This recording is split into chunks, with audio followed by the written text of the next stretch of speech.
ಓಂ ನಮಃ ಶಿವಾಯ. ನಿಮ್ಮೆಲ್ರಿಗೂ ನಮಸ್ಕಾರ.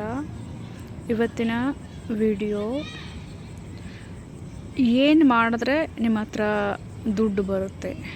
ಓಕೆ, ಇವತ್ತೇನಪ್ಪ ದುಡ್ಡಿನ ವಿಡಿಯೋ ಹಾಕ್ತಾ ಇದ್ದಾರೆ ಅಂತ ಅಂದ್ಕೋಬೇಡಿ. ಬಟ್ ದುಡ್ಡು ಕೂಡ ಮಹತ್ವ ಇರುತ್ತೆ ಅಲ್ವಾ, ಲೈಫಲ್ಲಿ ದುಡ್ಡು ಕೂಡ ಬೇಕಾಗುತ್ತೆ ಅಲ್ವಾ. ಏನು ಮಾಡಿದ್ರೆ ನಿಮ್ಮ ಹತ್ರ ದುಡ್ಡು ಹಾಗೇ ಕೂಡ್ತಾ ಹೋಗುತ್ತೆ. ಓಕೆ, ಏನು ಮಾಡಬೇಕು? ನೀವು ಎಲ್ಲೋ ಒಂದು ಕಡೆ ಕೆಲಸ ಮಾಡ್ತಾ ಇರ್ತಾರೆ, ಎಲ್ಲಿಂದ ದುಡ್ಡು ಬರುತ್ತೆ ನಿಮಗೆ? ಓಕೆ, ಆ ದುಡ್ಡಲ್ಲಿ ಅಂದ್ಕೊಳ್ಳಿ ನಿಮಗೆ 1000 ರೂಪಾಯಿ ಬಂದಿದೆ ಅಂದ್ಕೊಳ್ಳಿ. 1000 ರೂಪಾಯಿ ದುಡ್ಡಲ್ಲಿ ನೀವು ಒಂದು 50 ರೂಪಾಯಿನ ದಾನ ಮಾಡಿ. ದಾನ ಮಾಡಿ ಅಂದರೆ ದುಡ್ಡನ್ನೇ ಕೊಡೋದಲ್ಲ, ಅದರಿಂದ ಏನಾದರೂ ಕೊಡಿಸೋದು.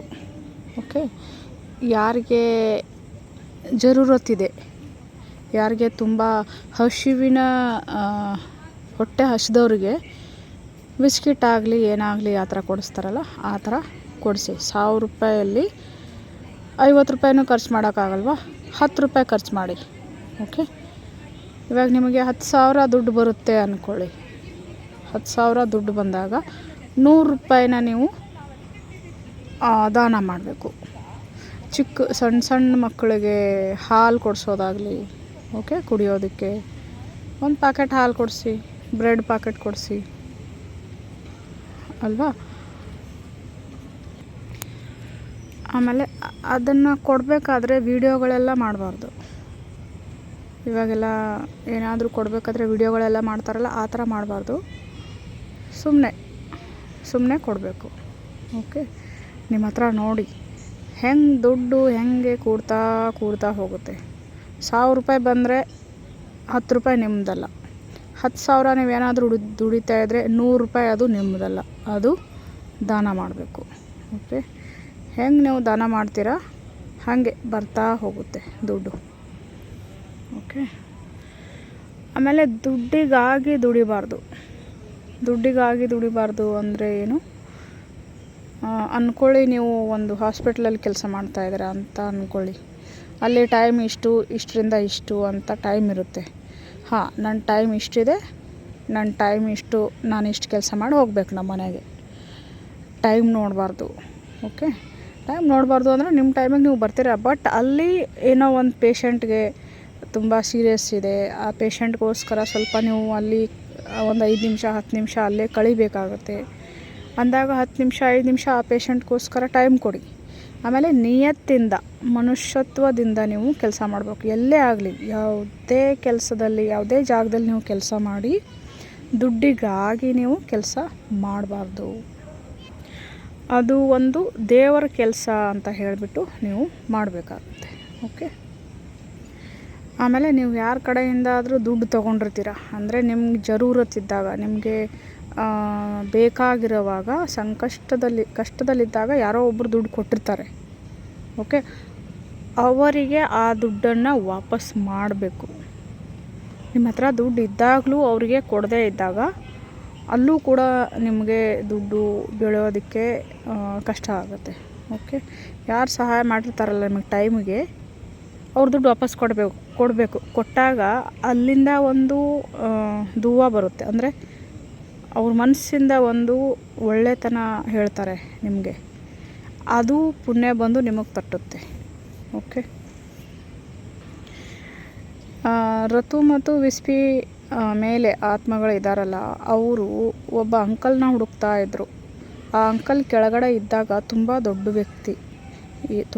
ವ್ಯಕ್ತಿ ಅಂದರೆ ಎಲ್ಲ ಜನಕ್ಕೆ ಅವನು ಹೆಲ್ಪ್ ಮಾಡ್ತಾ ಇದ್ದ ಅಂತೆ. ಅಂದರೆ 4 ಜನರಲ್ಲಿ ಇರೋ ಮನುಷ್ಯ, ಎಲ್ಲರಿಗೂ ಹೆಲ್ಪ್ ಮಾಡ್ತಾ ಇದ್ದ. ಅವನು ತುಂಬ ಒಳ್ಳೆ ವ್ಯಕ್ತಿ ಅವನು ಅಂತ ಅಂದ್ಕೊಂಡ್ಬಿಟ್ಟು ಮೇಲೆ ಅವನನ್ನು ನಮಗಿಂತ ಎತ್ತರ ಲೋಕದಲ್ಲಿ ಇರ್ಬೋದು ಆ ಅಂಕಲ್ ಅಂತ, ಅವರೇ ನಮಗೆ ಭೇಟಿಯಾಗಕ್ಕೆ ಬರ್ತಾರೆ ಅಂತ ಅವ್ರು ಕೂತ್ಕೊಂಡಿದ್ರು. ಆದರೆ ಎತ್ತರ ಲೋಕದಲ್ಲಿ ಇರಲಿಲ್ಲ ಅವ್ರ ಅಂಕಲ್, ಫುಲ್ಲು ಕೆಳಗಡೆ ಲೋಕದಲ್ಲಿದ್ದರು. ಯಾಕೆ ಕೆಳಗಡೆ ಲೋಕದಲ್ಲಿದ್ದರು?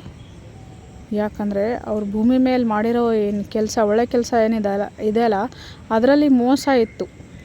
ಬರೀ ಅವರು ತೋರಿಸ್ಕೊಳ್ತಾಯಿದ್ರು, ನಾನು ಒಳ್ಳೆಯವನು ಅಂತ ಜನಕ್ಕೆ ತೋರಿಸ್ಕೊಳ್ತಾಯಿದ್ರು.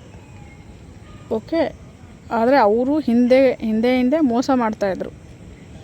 ತೋರಿಸ್ಕೊಳ್ಳೋದು ಅಷ್ಟೇ ಅಲ್ಲ ಇಲ್ಲಿ ಭೂಮಿ ಮೇಲೆ. ನಾನು ಒಳ್ಳೆ ಕೆಲಸ ಮಾಡ್ತಾಯಿದ್ದೀನಿ ಅಂತ ಯಾವತ್ತೂ ತೋರಿಸ್ಕೋಬಾರ್ದು.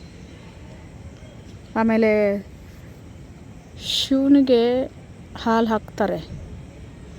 ಓಕೆ, ಶಿವನಿಗೆ ಹಾಲು ಹಾಕ್ತಾರೆ, ತಪ್ಪಲ್ಲ. ಹಾಲು ಹಾಕ್ತಾರೆ, ನೀರು ಹಾಕ್ತಾರೆ. ಶಿವನಿಗೆ ಹಾಲೇನು ನೀವು ಒಂದು ಪ್ಯಾಕೆಟ್ ಹಾಲು ಹಾಕ್ತೀರಾ ಅಂದ್ಕೊಳ್ಳಿ, ಒಂದು ಚರಿಗೆನಲ್ಲಿ ಹಾಲು ಹಾಕ್ತೀರಾ ಅಂದ್ಕೊಳ್ಳಿ, ಅದರಲ್ಲೇಂದಾನೆ ಅರ್ಧ ಚಿಕ್ಕ ಮಕ್ಕಳಿಗೆ ಹಾಲು ಕುಡಿಯೋದಕ್ಕೆ. ಆ ಚಿಕ್ಕ ಮಕ್ಕಳಲ್ಲೇ ಶಿವ ಇರ್ತಾನೆ. ಆ ಹಾಲು ಶಿವನ ಮೇಲೆ ಹಾಕಿರೋ ಹಾಲು ಅದು ವೇಸ್ಟು ಅಂತ ನಾನು ಹೇಳ್ತಾ ಇಲ್ಲ. ಬಟ್ ನೀವು ಕೆಲಸ ಮಾಡೋದು ಶಿವನಿಗೆ ಒಪ್ಪಿಗೆ ಆಗಬೇಕು. ಓಕೆ, ನೀನು ಬೆಳಗ್ಗೆ ಎದ್ದು ಮುಡಿಯಲ್ಲಿ ನೀನು ಪೂಜೆ ಮಾಡೋದೇನು, ನೀನು ಆಡಂಬರ ಮಾಡೋದೇನು, ಇದೆಲ್ಲ ದೇವರಿಗೆ ಇಷ್ಟ ಇಲ್ಲ. ನಿನ್ನ ಮನಸ್ಸು ಮಾತ್ರ ಶುದ್ಧವಾಗಿರಬೇಕು. ನೀನು ಮಾಡೋ ದಾನ ಯಾರಿಗೂ ಗೊತ್ತಾಗಬಾರ್ದು. ಓಕೆ, ಕಷ್ಟದಲ್ಲಿರೋರಿಗೆ ಹೆಲ್ಪ್ ಮಾಡಿ. ಆಮೇಲೆ ನಿಮ್ಮಿಂದ ಯಾರಿಗೂ ಹರ್ಟ್ ಆಗಬಾರ್ದು. ಆ ಥರ ಅದನ್ನು ನೋಡ್ಕೊಳ್ಳಿ. ಅಲ್ಲಿನೂ ನಿಮ್ಮ ಕರ್ಮ ಸ್ಟಾರ್ಟ್ ಆಗಿಬಿಡುತ್ತೆ. ನಿಮ್ಮ ಕೆಟ್ಟ ಕರ್ಮ ಅಲ್ಲಿನೂ ಆ್ಯಡ್ ಆಗೋದಕ್ಕೆ ಸ್ಟಾರ್ಟ್ ಆಗುತ್ತೆ. ಅದಕ್ಕೆ ನಿಮ್ಮಿಂದ ಯಾರಿಗೂ ಹರ್ಟ್ ಆಗದೆ ಇರೋ ಥರ ಇದನ್ನೊಂದು ನೋಡ್ಕೋಬೇಕು. ಆಮೇಲೆ ಕೆಲವು ಜನ ಹೇಳ್ಕೊತಾರೆ, ತುಂಬ ಕಷ್ಟದಲ್ಲಿದ್ದೀನಿ, ತುಂಬ ಕಷ್ಟಪಡ್ತಾಯಿದ್ದೀನಿ ಜೀವನದಲ್ಲಿ, ಈ ಥರ ಒಂದು ದೊಡ್ಡ ಅನಾಹುತ ಆಗಿದೆ, ಈ ಥರ ಒಂದು ಜೀವನದಲ್ಲಿ ಕಷ್ಟ ಬಂದುಬಿಟ್ಟಿದೆ ಅಂತ ಹೇಳ್ಕೊತಾ ಇರ್ತಾರಲ್ಲ, ಅವ್ರಿಗೆ ಒಂದು ಮಾತನ್ನು ಹೇಳೋದಕ್ಕೆ ಇಷ್ಟಪಡ್ತೀನಿ.